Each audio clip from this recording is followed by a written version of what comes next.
जय हिंद बच्चों, Pioneer study centre के YouTube चैनल पर आपका बहुत बहुत स्वागत है। इस चैनल पर हम आपको क्लास 10th, 11th और 12th के मैथमेटिक्स की प्रॉब्लम का सॉल्यूशन देते हैं। आज की वीडियो में हम लोग क्लास 10th के लिए चैप्टर क्वाड्रेटिक इक्वेशन को कवर कर रहे हैं। इस वीडियो में हम लोग वो क्वेश्चन कवर करेंगे जो अब तक बोर्ड एग्जाम में आए हुए क्वेश्चन है, जो खास लेवल के क्वेश्चन है। हालांकि इसकी एक वीडियो पहले बन चुकी है जिसे हम part 1 quadratic equation quick revision बोलते हैं। उसका लिंक आपको डिस्क्रिप्शन बॉक्स में गिवन होगा।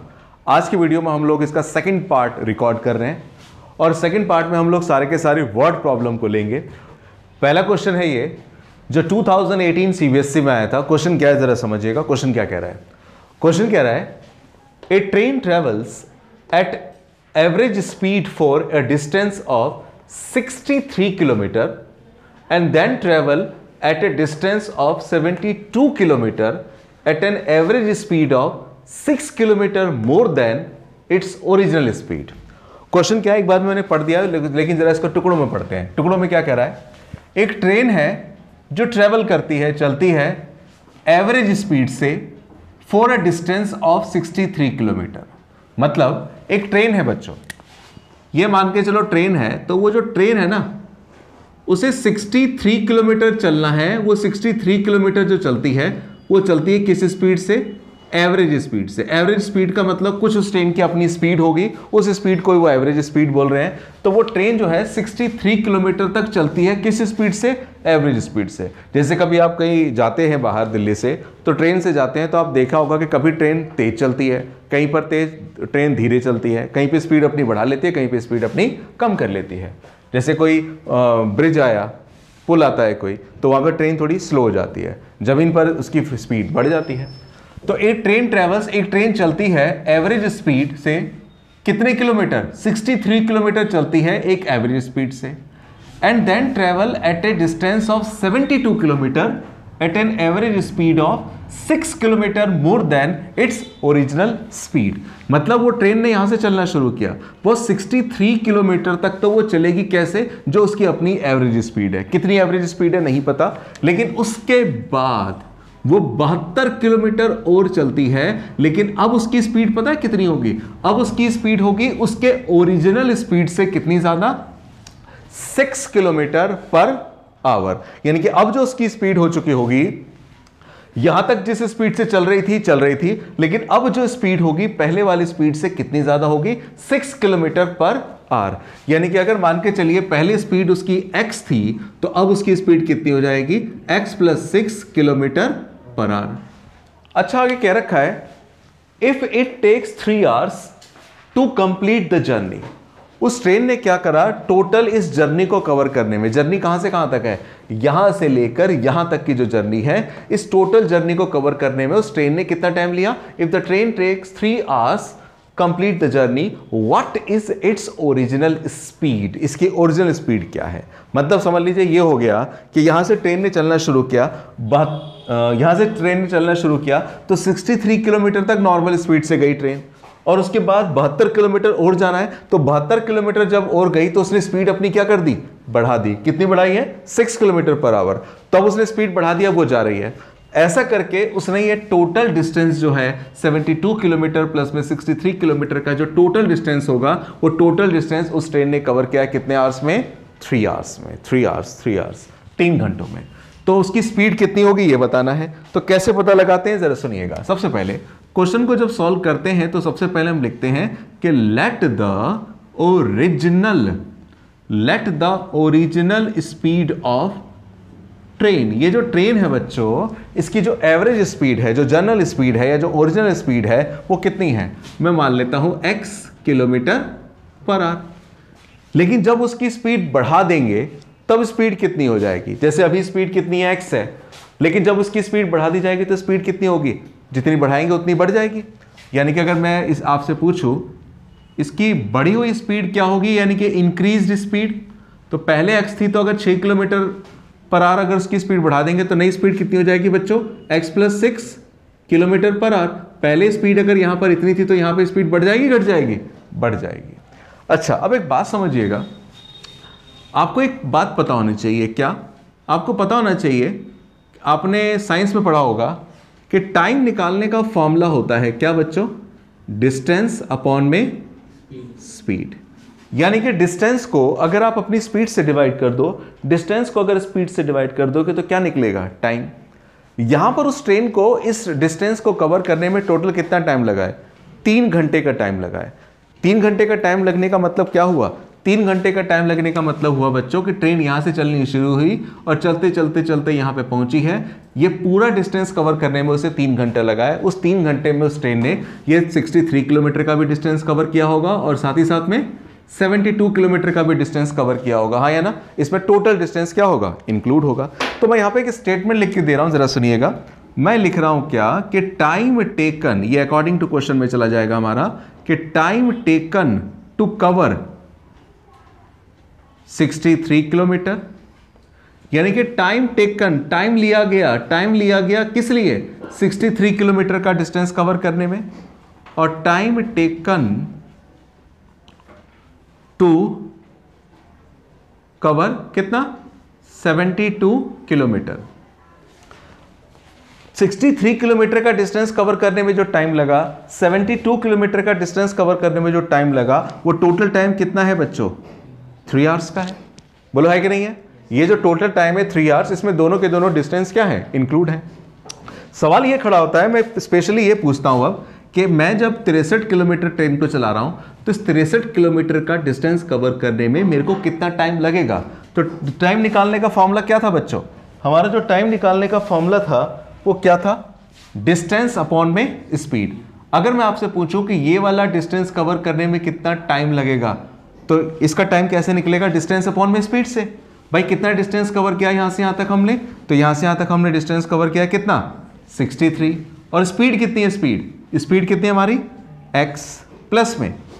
इस डिस्टेंस को कवर करने में कितना टाइम लगेगा जो 72 किलोमीटर का है? तो डिस्टेंस कितना है अपना? 72। डिस्टेंस आपका कितना है? 72। और स्पीड कितनी है अब इसकी? स्पीड आपकी है x प्लस 6। तो बच्चों ये वाला टाइम प्लस में ये वाला टाइम, टोटल कितना टाइम हो जाएगा? 3 आवर्स का हो जाएगा, हाँ या ना? इसको मैं थोड़ा दोबारा लिख दूं इसको सिंप्लीफाई करने के लिए। क्या है ये? 63 अपॉन में x, 72 अपॉन में x प्लस 6 और इक्वल टू में 3 है। एलसीएम लूंगा तो एलसीएम में कौन आएगा? x into x plus 6। इसको जरा इससे मल्टीप्लाई कर दीजिए। अगर मैं मल्टीप्लाई करूंगा तो 63 को x से करूंगा, क्या आएगा? 63x, और 63 को x प्लस 6 से करेंगे तो 63 को x से क्या? 63x, और 63 को 6 से करेंगे क्या आएगा बच्चों? ये आएगा 378। बहुत बढ़िया। 72 को इससे करेंगे 72x, और ये आ गया 3 का मतलब बाय डिफॉल्ट क्या होता है? 3/1। अच्छा 63 और 72 दोनों को जोड़ दूं? अगर मैं 63 और 72 को जोड़ूंगा, 72 तो क्या आ जाएगा? 135x और प्लस का 378 तो है ही। इन दोनों को ऐड कर दिया मैंने फटाफट, प्लस में 370। इन दोनों को मल्टीप्लाई कर दी जाएगा x², x को करेंगे 6x, और ये क्या आएगा बच्चों? 3/1। बोलिए हाँ, यहाँ कोई डाउट है तो बोलिए। अब मैं क्रॉस मल्टीप्लाई करता हूँ। 3 को इससे करूंगा, क्या आएगा? 3 इंटू x² और 3 इंटू 6x लिख दिया, और ये क्या है? 135x प्लस का 378। कॉमन लिया जा सकता है 3 के इसमें से, देखना जरा। 3 कॉमन आएगा, जैसे 135 3 से डिवाइड हो जाएगा, 378 भी 3 से डिवाइड हो जाएगा। अगर मैं इसलिए ले रहा हूँ ताकि छोटा हो जाए। अगर 3 कॉमन लूंगा यहाँ से तो क्या आएगा? 3 4 जा 12, 3 5 जा 15। 3 को करूँगा 3 1 जा 3, कैलकुलेटर से डिवाइड कर देता हूँ, 126 आएगा। और यहाँ पे 3 तो है ही, ये क्या आएगा बच्चों? x² प्लस का 6x। 3 से 3 कैंसिल हो गया, तो कुल मिला के क्या बचेगा? x² प्लस 6x प्लस का 45, इधर आके माइनस का 45, प्लस का 126 माइनस का 126। अब इसके बाद क्या होगा बच्चों? इसके बाद होगा x², 45 में से 6 जाएगा, क्या बचेगा? 39x, और माइनस का क्या है? 126 इक्वल टू में 0। ये हमारी क्या आ जाएगी? Quadratic equation. अब इसके बाद क्या करते हैं जरा देखिएगा। इसके बाद हम लोग इस क्वाड्रेटिक इक्वेशन को सॉल्व करेंगे, और क्वाड्रेटिक इक्वेशन को सॉल्व करने के लिए आप कोई भी तरीका यूज कर सकते हैं। मैं यहां पे यूज कर लेता हूं फैक्टराइजेशन। अगर मैं इसको फैक्टर करूं तो क्या आएंगे बच्चों? फैक्टर x² माइनस का 39x, और क्या है? माइनस का 126 इक्वल टू 0। फैक्टर करेंगे, मल्टीप्लाई करने पे क्या आना चाहिए, मल्टीप्लाई करने पे आना चाहिए आपको 126 और प्लस माइनस करने पे 39। फैक्टर बताइए फटाफट। 126 को 2 से करेंगे, 2 6 जा 12, 2 3 जा 6, फिर 2 से करेंगे क्या आएगा, 2 से नहीं जाएगा, 2 6 जा 12 और 2 3 जा 6, किस पे जाएगा, 3 पे, 3 2 जा 6, 3 1 जा 3, कितना आएगा बच्चों, फिर 3 से करेंगे 3 7 जा, बताओ जरा किस पे जाएगा, 14 और 9।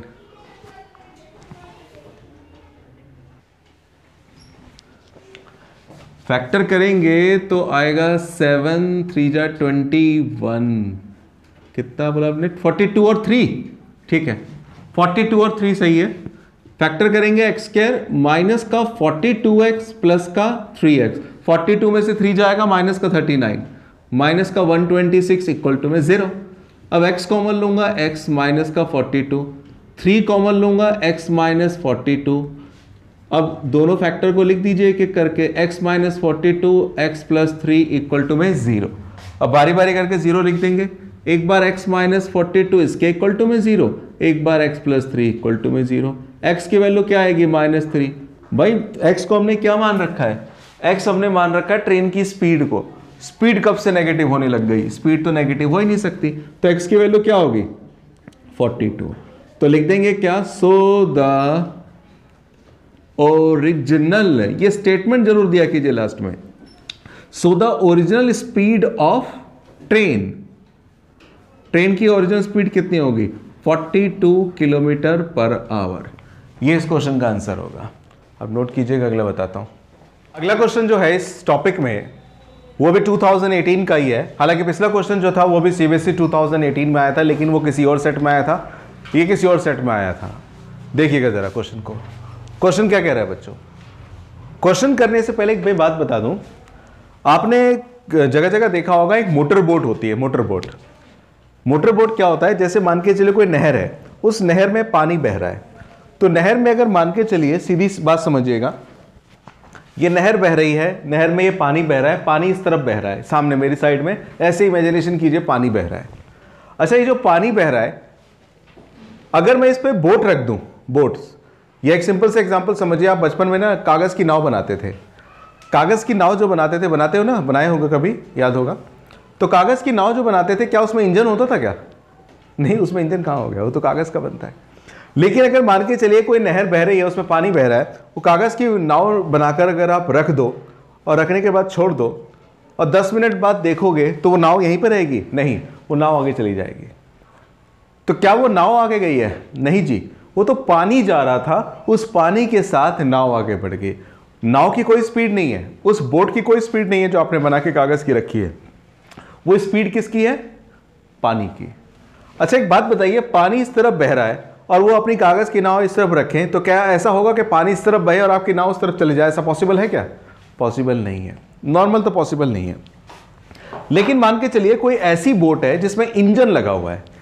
अब इंजन लगा होने की वजह से क्या होता है, बोट किसी भी डायरेक्शन में जा सकती है। लेकिन इसमें भी दो बातें हैं बच्चों। पहली बात तो ये कि मान के चलिए ये पानी ऐसे बह रहा है, अगर पानी ऐसे बह रहा है, उसमें अगर अपनी इंजन वाली बोट आप चलाएं तो क्या होगा, वो बोट बहुत तेजी से आगे बढ़ेगी, क्योंकि बोट की जो इंजन है या बोट की जो अपनी स्पीड है वो भी आगे भाग रही है और जो पानी है वो भी आगे भाग रहा है, यानी कि स्पीड क्या होगी, ज़्यादा होगी। फॉर एग्जाम्पल, अगर इस बोट की स्पीड मान के चलिए 20 है, 20 किलोमीटर पर आवर, अगर इस बोट की स्पीड 20 है और पानी जो चल रहा है उस पानी की स्पीड 5 है, तो बोट अगर मैं इसी डायरेक्शन में चलाऊंगा तो पता है कितनी स्पीड हो जाएगी बोट की, 20 ये बढ़ेगा आगे, 5 ये धकेलेगा आगे, यानी कि इसकी स्पीड कितनी हो जाएगी, 25।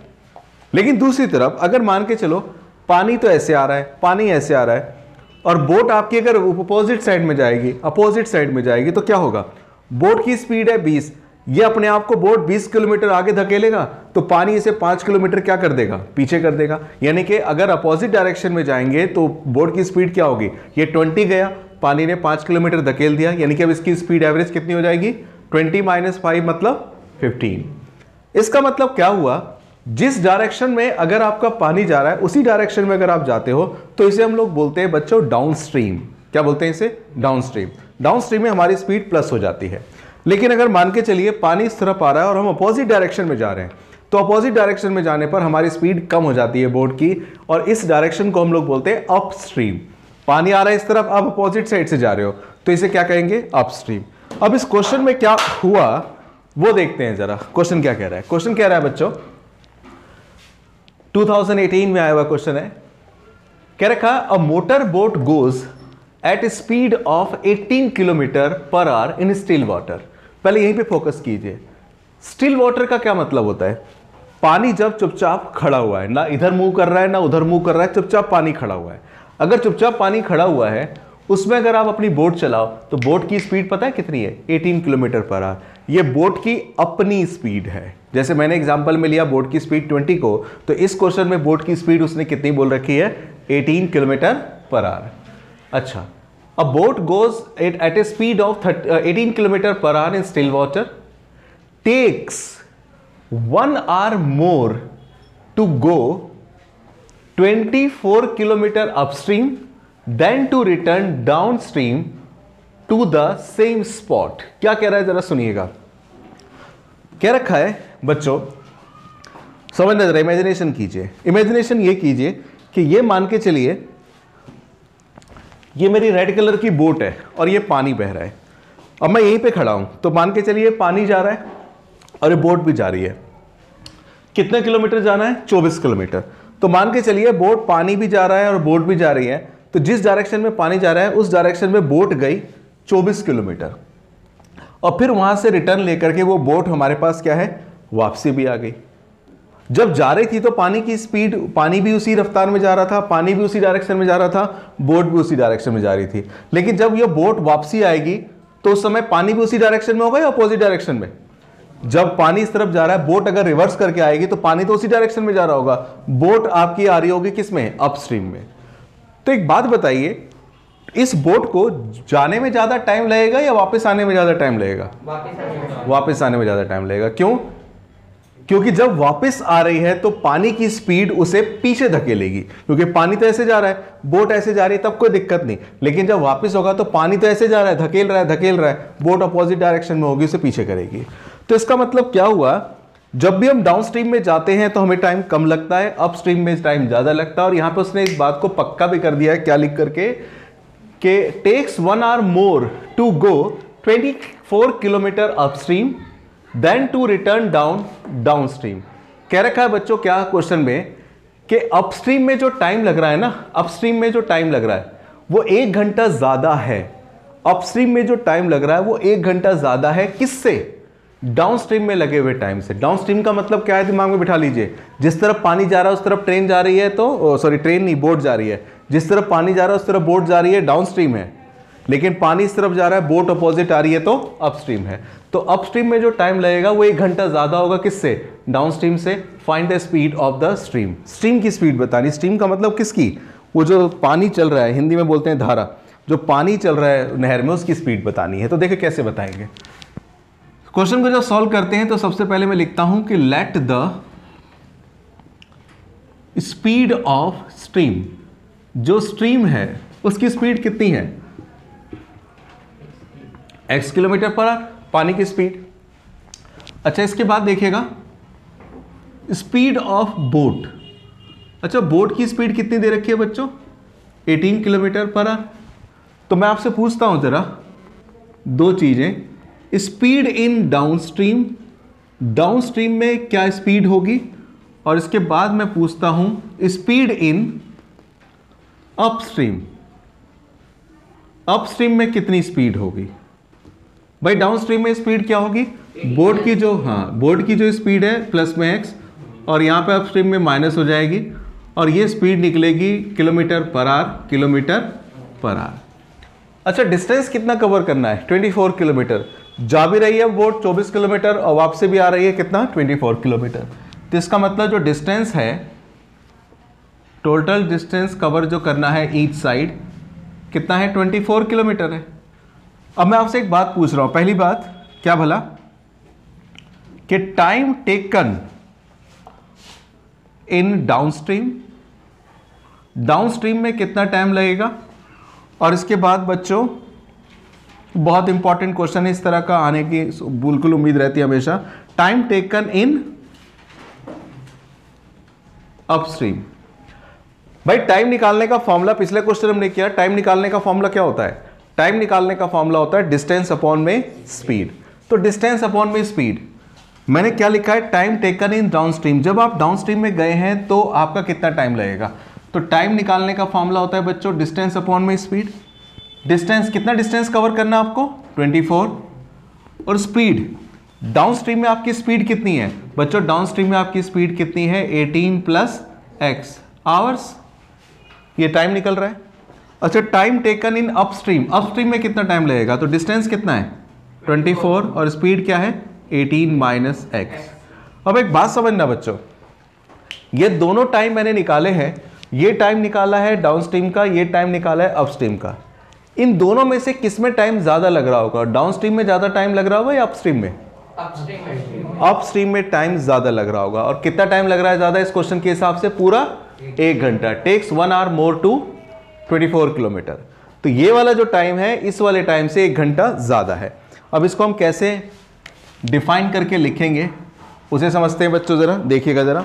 सबसे पहले जब मैं इसको लिखूंगा तो लिखूंगा क्या? अकॉर्डिंग टू क्वेश्चन, क्या भला अपस्ट्रीम में जो आपको टाइम लग रहा है वो है कितना भला? 24 अपॉन में 18 माइनस एक्स। इसमें से माइनस कर दीजिए ये वाला टाइम। कौन सा टाइम? 24 अपॉन में 18 प्लस एक्स। क्यों माइनस किया? क्योंकि ये वाला टाइम इस वाले टाइम से 1 घंटा ज्यादा है। तो इस वाले टाइम में से अगर मैं ये वाला टाइम माइनस कर दूंगा, इस वाले टाइम में से ऊपर वाला टाइम माइनस कर दूंगा, तो क्या बचेगा? 1 आवर बचेगा, क्योंकि ये वाला टाइम उस वाले टाइम से 1 घंटा ज्यादा है। बात समझ में आई कि नहीं आई? बोलिए। अब एलसीएम लेते हैं। एलसीएम लेंगे तो एलसीएम में कौन आएगा? एलसीएम में तो दोनों आ जाएंगे बच्चों, 18 माइनस एक्स और 18 प्लस, मल्टीप्लाई कर दो जरा। 24 को मल्टीप्लाई करेंगे 18 प्लस एक्स से, और 24 को मल्टीप्लाई करेंगे बच्चों किससे? 18 माइनस एक्स से, और इक्वल टू में क्या है? 1। अब अगर मैं 18 को 24 से मल्टीप्लाई करूंगा तो मल्टीप्लाई करके क्या आएगा? 432x, 432 आएगा अभी तो। 24 को 18 से क्या? 432। 24 को x से करेंगे 24x, माइनस का आएगा 432 और माइनस माइनस प्लस का 24x। यहाँ पे a minus b, a plus b का फॉर्मूला लगा दूंगा मैं। a minus b, a plus b का फॉर्मूला क्या होगा? 18 का स्क्वायर और माइनस का क्या आएगा? x का स्क्वायर, और ये आ गया 1। कैंसिल क्या होगा? 432 से 432 cancel, 24x that is 48x, और अपॉन में कौन होगा? 18 का स्क्वायर 324 माइनस का एक्स स्क्वायर, और ये क्या होगा? 1/1। मेकिंग क्रॉस मल्टीप्लिकेशन, 1 को इससे करूंगा क्या आएगा?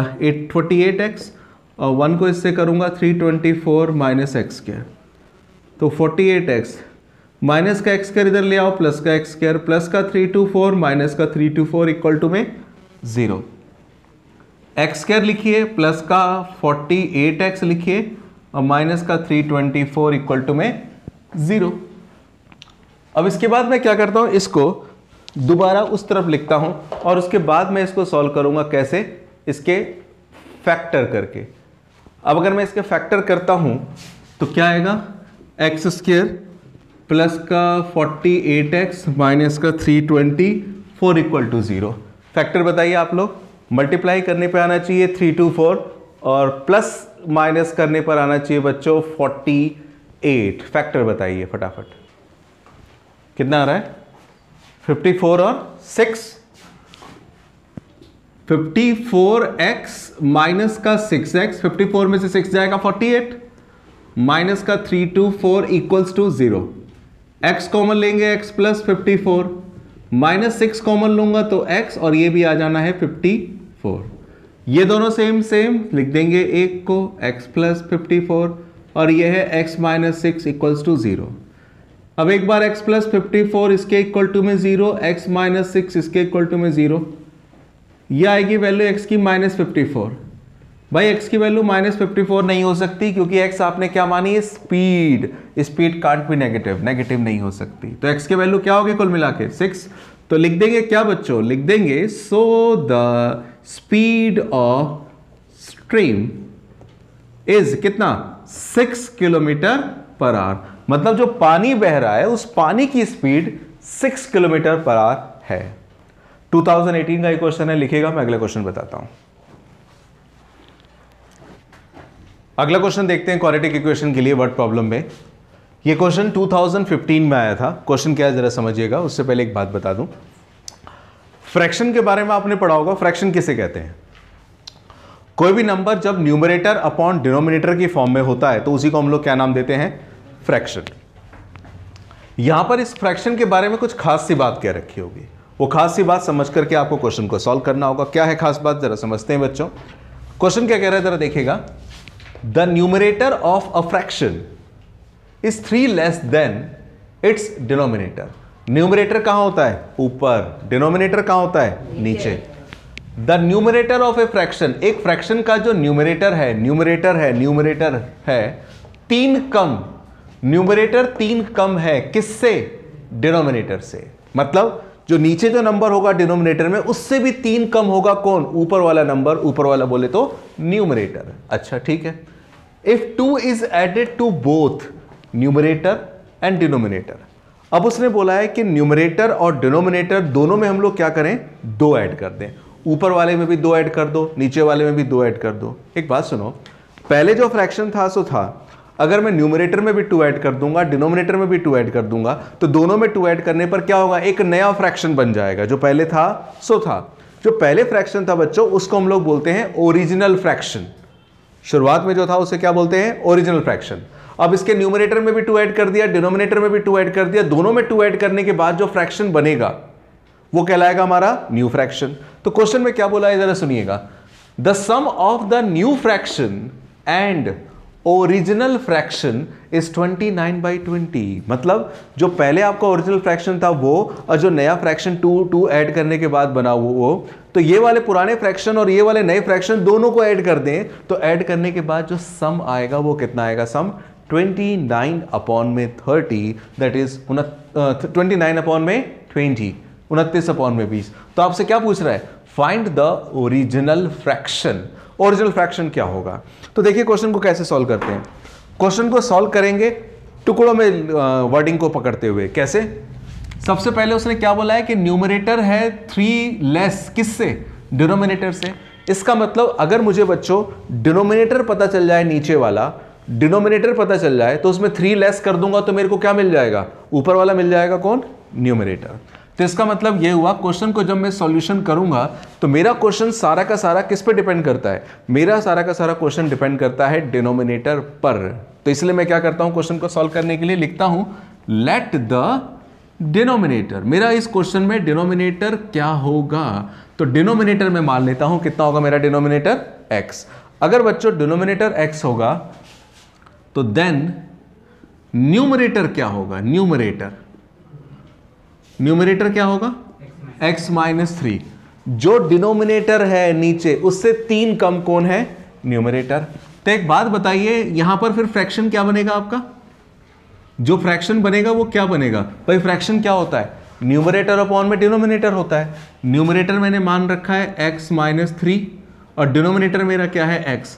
ये मेरा बच्चों फ्रैक्शन होगा और ये फ्रैक्शन मेरा पता क्या कहलाएगा? एज पर दिस क्वेश्चन इस फ्रैक्शन को मैं बोलूंगा ओरिजिनल फ्रैक्शन। क्या बोलेंगे इसे? Original fraction. ये मेरा ओरिजिनल फ्रैक्शन होगा। अच्छा, इसके बाद क्वेश्चन क्या कह रहा है? According to question. अब क्वेश्चन क्या कह रहा है पहले उससे देखते हैं। अगर मैं यहां पे कहूं आपसे कि क्वेश्चन में न्यू फ्रैक्शन क्या होगा जरा बताइए तो। न्यू फ्रैक्शन, एक नया फ्रैक्शन भी बनाने के लिए बोला है। वो नया फ्रैक्शन क्या है? क्वेश्चन में बोला है if 2 is added to both numerator and denominator. बच्चों इसके न्यूमरेटर में भी और डिनोमिनेटर में भी दोनों में क्या कर देना है? 2 ऐड कर देना है। तो देखते हैं जरा। अभी आपका फ्रैक्शन क्या था? x-3/x था। अब क्या बोला उसने? न्यूमरेटर में भी ऐड कर दो 2, डिनोमिनेटर में भी ऐड कर दो 2। तो भैया शक्ल क्या बन जाएगी क्वेश्चन की? x 3 - 2 क्या होगा? -1 और नीचे क्या रहेगा? x + 2। तो बच्चों कुल मिला के हमारा जो ओरिजिनल फ्रैक्शन था वो ये था शुरुआत वाला, और नया फ्रैक्शन क्या बना? x-1/x + 2 ये वाला। अब क्वेश्चन में क्या हुआ वो समझिए। क्वेश्चन क्या कह रहा है? क्वेश्चन ये कह रहा है बच्चों the sum of the new fraction and the original fraction is 29/20। पुराना वाला फ्रैक्शन ले लो और नया वाला फ्रैक्शन ले लो, दोनों को ऐड करो, सम कितना आएगा? 29/20। ये क्वेश्चन की कंडीशन है तो इसको लेना पड़ेगा। तो यहां पे मैं क्या लिखता हूं? According to question. क्वेश्चन क्या कह रहा है? पुराना फ्रैक्शन। क्या है पुराना फ्रैक्शन? x माइनस 3 अपॉन में x। नया फ्रैक्शन x माइनस 1 अपॉन में x प्लस 2। इन दोनों को भैया ऐड कर दो, तो ऐड करके आपको सम मिलेगा क्या? 29 अपॉन में 20। ये आपका क्या मिलेगा? सम मिलेगा एज पर क्वेश्चन। क्वेश्चन ये आपको कह रहा है। अब इसको हम लोग क्या करेंगे? सॉल्व करेंगे। सॉल्व करके हमें रिजल्ट मिलेगा। देखिए रिजल्ट क्या मिलेगा। तो अब हम क्या करेंगे? एलसीएम लेंगे। एलसीएम लेंगे, एलसीएम में कौन आएगा? x प्लस 2, ये दोनों मल्टीप्लाई होंगे। x माइनस 3 मल्टीप्लाई होगा x प्लस 2 से, और यहां पर क्या होगा? x मल्टीप्लाई होगा किससे? x माइनस 1 से, और ये आ गया 29 अपॉन में 20 बाई डिफॉल्ट। अब इसके बाद क्या होगा जरा समझिएगा। मल्टीप्लाई करता हूं। अगर मैं इन दोनों को मल्टीप्लाई करूं, x को x से करूंगा x स्क्वायर, x को 2 से करूंगा 2x, 3 को x से करूंगा 3x, 3 को 2 से करूंगा 6, फिर x को मल्टीप्लाई करूंगा x स्क्वायर, x को 1 से करूंगा x को x से करेंगे x स्क्वायर 2x, और 29 अपॉन में क्या आएगा? 20 आ जाएगा। यहां पर क्या होगा बच्चों? x स्क्वायर और x स्क्वायर क्या बन जाएगा? 2x square. अच्छा यहां पे प्लस माइनस करते हैं, देखिएगा क्या होगा। ये तो बड़ा सिंपल हो गया। 2x में से 3x जाएगा, क्या बचेगा बच्चों? 2x में से 3x जाएगा माइनस x, और माइनस x ऐड होके क्या बन जाएंगे? माइनस का 2x, और ये क्या बच गया? माइनस का 6। x square 2x square, 2x में से x गया x minus 3x minus 2x minus 6 upon में है x स्क्वायर प्लस 2x, और ये है 29 अपॉन में 20। अब इसके बाद मैं क्या कर दूं? इसके बाद कर देता हूं क्रॉस मल्टीप्लिकेशन। अगर मैं क्रॉस मल्टीप्लिकेशन करूं बच्चों तो क्या होगा जरा देखते हैं। 20 को इससे करूंगा, 22 जा क्या आ जाएगा? 40x square. तो यहां पे लिख डालता हूं मैं 40x स्क्वायर। 20 को 2 से मल्टीप्लाई करूंगा, क्या आएगा? 22 जा 40x आ जाएगा। 22 जा 40x, और 20 को 6 से करूंगा, क्या आएगा? माइनस का 1 2 0। ये 20 से मैंने मल्टीप्लाई किया। लेकिन जब मैं 29 को यहां पे करूंगा तो क्या आएगा? इक्वल टू में 29x स्क्वायर हो जाएगा, और ये 29 को इससे करूंगा तो क्या आएगा? 58x हो जाएगा। क्रॉस मल्टीप्लाई किया मैंने। अब क्वाड्रेटिक बनाऊंगा। क्वाड्रेटिक क्या होगी? 40x स्क्वायर माइनस का 40x माइनस का 120 प्लस का 29 माइनस का 29 प्लस का 58 माइनस का 58, और इक्वल्स टू में 0। 40 में से 29 जाएगा, कौन बचेगा बच्चों? 11x square. बहुत बढ़िया। अच्छा माइनस का 40 और माइनस का 58 क्या आएगा? माइनस का 98, और माइनस का 120 इक्वल टू में 0। अब इसके बाद देखिए कॉमन तो कुछ आने से रहे इसमें। अब इसके करेंगे फैक्टर। फैक्टर क्या आएंगे? फैक्टर आप बताएंगे, जरा बताइए। 1 10 और 12 सही है। 11x स्क्वायर माइनस का 110x प्लस 12x, और माइनस का 120 इक्वल टू में 0। इसमें से मैं क्या कर सकता हूँ? कॉमन ले सकता हूँ 11x कॉमन लूंगा x, और 11 कॉमन लेंगे, क्या आएगा? 10 आ जाएगा बच्चों। यहाँ से अगर मैं 12 कॉमन लूंगा तो x, और यहाँ से x कॉमन लूंगा तो क्या आएगा? 10 और 0। ये दोनों सेम सेम है, लिख देते हैं x माइनस 10, और बाकी क्या बच गया? 11x plus 12 equal to 0। अब एक बार x माइनस 10 इसके इक्वल टू में 0, और एक बार 11x प्लस में 12 इसके इक्वल टू में भी 0। x की वैल्यू क्या आएगी? 10। x आपने क्या मान रखा था? डिनोमिनेटर, तो डिनोमिनेटर अभी आया 10। अच्छा यहाँ पे वैल्यू निकालूंगा अगर बच्चों x की, तो क्या आएगी? माइनस का 12 अपॉन में 11। इसको आप इग्नोर कर देंगे। क्यों? वो इसलिए क्योंकि आपने x एक नंबर मान रखा है, क्या? डिनोमिनेटर में, और ये नंबर तो ऑलरेडी किस में आ गया? पहले से फ्रैक्शन में आ गया। हमें एक फ्रैक्शन का एक पार्ट माना था x को, ये तो खुद फ्रैक्शन आ गया, ये पॉसिबल नहीं है। तो x की वैल्यू क्या मानी जाएगी आपकी? 10। करेक्ट। अच्छा इसके बाद आपसे आंसर भी तो पूछा है, तो लिख देंगे सो द फ्रैक्शन। फ्रैक्शन क्या था आपका? Original fraction. बच्चों आपका जो ओरिजिनल फ्रैक्शन था वो था x माइनस 3 अपॉन में x। तो x माइनस 3 अपॉन में x के बदले क्या डाल दो? 10। तो 10 माइनस 3 अपॉन में x की वैल्यू क्या आएगी? 10। तो मतलब आंसर क्या आएगा? 7/10। ये आपका क्या आएगा? Original fraction. बोलिए हाँ है ना? जी ठीक।